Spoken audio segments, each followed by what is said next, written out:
پاکستان کی سرزمین پہ ایک شخص پیدا ہوا جس کا نام تھا حافظ محمد گوندلوی رحمۃ اللہ علیہ. اور آپ جانتے ہوں گے کہ ارض پاکستان میں ایسا بہادر خطیب کوئی نہیں پیدا ہوا جس کو علامہ احسان الہی ظہیر کے نام سے یاد کیا جاتا ہے رحمہ اللہ رحمۃ واسعہ. یہ ان کے سسر ہے. وہ شخص اللہ تعالیٰ کی نشانی تھی، وہ ڈرتے اخبار نہیں پڑھتے تھے، ان کو اخبار بھی یاد ہو جاتی تھی. اتنا حافظہ ارض پاکستان میں آج تک کسی نے نہیں سنا.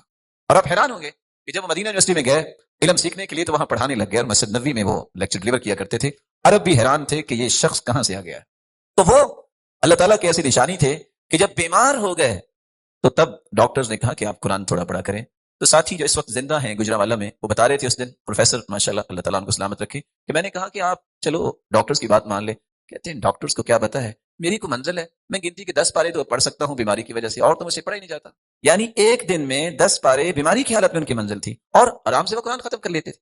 اور دور کی بات نہیں، مجھے تو یاد ہے کہ جب ہم مدینہ یونیورسٹی پڑھتے تھے، ہمارا ایک ساتھی جبیل سے آیا کرتا تھا، گاڑی بھی ڈرائیو کرتا، مکہ پہنچتا عمرہ کرتا، آتے وقت 15 پارے پڑھتا اور گھر جاتے وقت بھی 15 پارے پڑھتا اور قرآن مکمل ہو جاتا.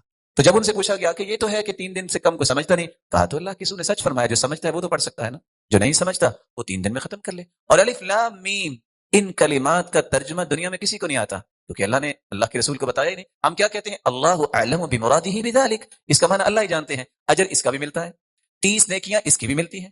تو قرآن پڑھنے کا اجر الگ ہے، اور قرآن کو سمجھنا یہ اس میں اور اجر کا اضافہ ہے، اور عمل کرنا یہ اصل مقصود ہے، اور اس کو آگے پہنچانا یہ اصل ذمہ داری کی ادائیگی ہے.